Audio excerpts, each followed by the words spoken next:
गर्मियाँ और आइसक्रीम, हमें लगता है कि अगर हमारा बच्चा हाई आइसक्रीम खा रहा है तो चल किसी बहाने इसके पेट में दूध तो जा रहा है। कभी हमने इंग्रेडिएंट्स पढ़ने की कोशिश की है कि उस आइसक्रीम पैकेट के ऊपर इंग्रेडिएंट्स क्या है। आज मैं वही इंग्रेडिएंट सिंपली आपके सामने पढ़ने वाली हूँ और आपके सामने इस झूठी नकली आइसक्रीम की पोल खोलने वाली हूँ। आपके मन में ये जो क्वेश्चन आता है ना बार बार, यार जब मैं घर पे जमाती हूँ तो कभी भी ऐसी आइसक्रीम नहीं जमती है, ये बाहर वाले पता नहीं इसमें क्या डालते हैं। आज वही चीज़ हम सीखेंगे कि हमें वो नई चीज़ डालनी चाहिए और वो किस तरह से हमारे ना सिर्फ एनवायरनमेंट को पर सबसे पहले हमारे इस बॉडी के एनवायरनमेंट को पॉल्यूट करता है। नमस्कार, मैं प्रियंका और आप मिलकर जानेंगे कि ये आइसक्रीम्स कितनी सच्ची हैं और कितनी झूठी हैं। और मैं आपको वो टिप्स भी देने वाली हूँ जिसको मैं फॉलो करती हूँ और जिसके कारण मेरा बेटा आइसक्रीम्स के ऊपर इतनी ज़िद नहीं करता। वो सिंपल यही बोलेगा, ठीक है माँ तू घर में बना दे, मैं यही वाली आइसक्रीम खा लूँगा। उसके साथ मैं कोई भी ज़बरदस्ती नहीं करती हूँ। मेरा एक सिंपल सा फंडा है, जो भी ये जो प्रोडक्ट्स ये जो खाते हैं इनको पकड़ो, इनके इंग्रेडिएंट्स उनके सामने पढ़ दो और अगर वो इतने मैच्योर हैं कि उनको पढ़ना आता है तो उनको बोलो कि गूगल करके दे खुद से क्या है इस स्टेबलाइजर्स और इन आर्टिफिशियल कलर और फ्लेवर्स का सच क्या है, खुद पढ़ और खुद जान। जैसा कि आप मेरा स्टाइल जानते हैं कि मैं यहाँ पे किसी भी ब्रांड या किसी भी प्रोडक्ट या किसी भी चीज़ का नाम नहीं लेने वाली, लेकिन नाम लिए बिना ही आप बहुत सारी चीज़ें समझ जाएंगे। इसका एक दूसरा कारण लीगल इश्यूज भी हैं, क्योंकि इस तरह की कंपनीज अगर आप उनका नाम लेते हो या उनके प्रोडक्ट के ऊपर कुछ बोलते हो तो वो आपके ऊपर क्लेम ठोक देती हैं। हाँ, लेकिन इन्हीं कंपनीज के अगर प्रोडक्ट्स को मैं अच्छा कहने लगूँ कि हाँ देखिए इनकी पैकिंग कितनी सस्टेनेबल है, इनका फ्लेवर कितना अच्छा है वगैरह वगैरह वगैरह, तो फिर यही कंपनीज भागी आएंगी और बोलेंगी ले पैसे करेक्ट, जो कि अक्सर दूसरे चैनल्स में होता है। इंग्रेडिएंट, जैसे कि मैंने एक फेस वॉश की ऐड में ही सुना था, इंग्रेडिएंट लिस्ट में जो फर्स्ट आइटम होती है वो वही होती है जो सबसे ज़्यादा होती है। यहाँ पे जो फर्स्ट आइटम है वो है वाटर, मिल्क सॉलिड। आप में से बहुत लोग ये जानते होंगे कि यूरिया से भी दूध बनाया जाता है, तो क्या यूरिया को मिल्क सॉलिड लिखा जा सकता है? इनके मिल्क सॉलिड का सोर्स क्या है ये कम्प्लीटली डाउटेबल है। एमल्सिफायर 471। एमल्सिफायर्स मीन्स एक प्रोडक्ट को बेस देना, थिकनेस देना, उसमें वो जो टेक्सचर है, वो जो सॉफ्टनेस है उसको ऐड करना, और ये कम्प्लीटली आर्टिफिशियल होता है। मोस्टली एमल्सिफायर्स जो हैं वो पाम ऑयल से एक्सट्रैक्ट किए जाते हैं, केमिकली प्रोसेस्ड करके। एक ऑयल से वो इस तरह का कुछ केमिकल्स निकालते हैं जिसको वो एक पाउडर में कन्वर्ट कर देते हैं और ये पाउडर आपके आइसक्रीम्स में डाला जाता है एज ए एमल्सिफायर। तो वो एमल्सिफायर्स का काम क्या है कि आपके प्रोडक्ट को वो थिकनेस दे, उसमें वो जो आर्टिफिशियल टेक्सचर है उसको ऐड करें। तो उसका आपकी बॉडी के ऊपर क्या इफ़ेक्ट है?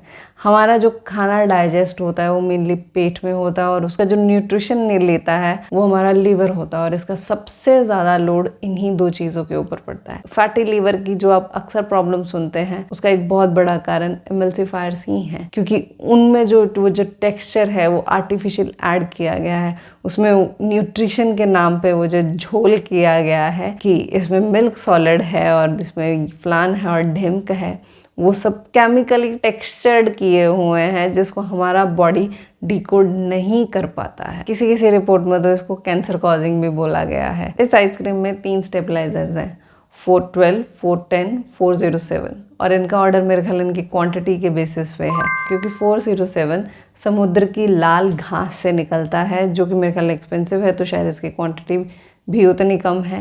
स्टेबलाइजर 412 जिसका दूसरा नाम गौरगम भी है। क्यों घर की आइसक्रीम जब हम बनाते हैं तो उसमें क्रिस्टल्स बनते हैं और बाहर की आइसक्रीम में वो क्रिस्टल नहीं बनते, उसका एक बहुत बड़ा कारण ये स्टेबलाइजर्स हैं जिसमें गौरगम सबसे ज़्यादा यूज़ किया जाता है, क्योंकि ये सोयाबीन या जितनी भी दूसरी फली हैं उनके बीन से बनता है। इसको एक्सट्रैक्ट करके एक पाउडर फॉर्म में यूज़ किया जाता है। इसका सबसे बड़ा जो फ़ायदा ये होता है, आइसक्रीम्स में क्रिस्टलाइज्ड होने नहीं देता है, सॉलिड और वाटर को अलग अलग नहीं होने देता है। आपका ये जो पानी और सॉलिड मिल्क है इसको अलग अलग नहीं होने देता है, जो कि हमारी घर की आइसक्रीम्स में अक्सर हो जाता है और उसी के कारण वो घर की आइसक्रीम में वो क्रिस्टल्स बनते हैं और यही चीज़ इसको पेट में जाके सबसे ज़्यादा अत्याचारी बनाता है।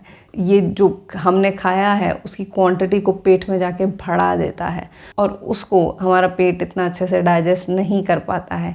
यही कारण है कि एक छोटी सी आइसक्रीम जो हम घर पे बनाते हैं 3 से 4 खा लेते हैं, लेकिन बाहर वाली हमारी एक के बाद ही पेट भरा भरा सा महसूस होता है। वो भरे हुए पेट का एक सबसे बड़ा कारण यही है। सेम प्रॉब्लम 407 के साथ भी है। आप गूगल करके देखिए, आपकी इंटेस्टाइन से, आपकी गट से और आपके डाइजेशन से जुड़ी हुई प्रॉब्लम्स बहुत सारी इन स्टेबलाइजर्स के कारण ही हैं, क्योंकि ये एक खाने को एक आर्टिफिशियल टेक्सचर देके बनाया गया है जो कि ना ही नेचुरल है, ना ही हमारा पेट उस चीज़ को प्रॉपरली डाइजेस्ट कर पाता है। और टेस्ट के चक्कर में हम लोग अति खा ही लेते हैं और फिर वो पेट के ऊपर जाके अत्याचार होता है और उसी के कारण हमारा पेट और हमारा डाइजेशन जो है वो इतना ज़्यादा खराब होता है। क्या हमने कभी नोटिस किया है कि आज से 20 साल पहले कोई भी डाइजेशन की दवाई की एड इतनी ज़्यादा नहीं आती थी जितनी अब आती है? तो मैं आखिर में ये कहना चाहती हूँ कि जब भी आप आइसक्रीम खाएं तो उसके बाद उसके इंग्रेडिएंट्स ज़रूर पढ़िए और अपने आप से ज़रूर पूछिएगा कि मैंने क्या खाया और इससे मुझे मेरे पेट को क्या मिला। उसके बाद ये जो वेस्ट क्रिएट हुआ वो तो सेपरेट चीज़ है, उसके ऊपर मैं आपको कोई ज्ञान नहीं देना चाहती क्योंकि आप उस चीज़ को समझना ही नहीं चाहते। पर कम से कम अपनी हेल्थ को तो समझिए, उस चीज़ को तो समझिए कि जो आपने खाया है वो कम्प्लीटली फेक है। ये फेक चीज़ों से बाहर निकलिए और घर में आइसक्रीम बना के देखिए, आपको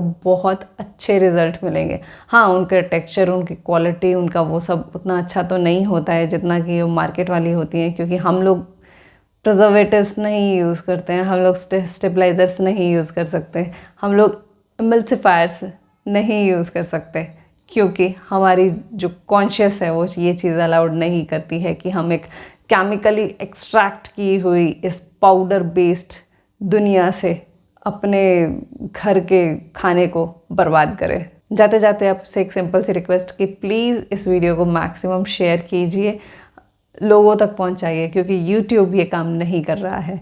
उसको लगता है कि शायद ये बंदी तो हमेशा से ही हर चीज़ बोलेगी, ये मत खरीदो, वो मत खरीदो, घर में बनाओ, घर में बनाओ। तो जो वीडियोस सेल्स को प्रमोट नहीं करती हैं, जो वीडियो कंज्यूमरिज्म को प्रमोट नहीं करती हैं, वो उन वीडियोस को पीछे कहीं फेंक देता है।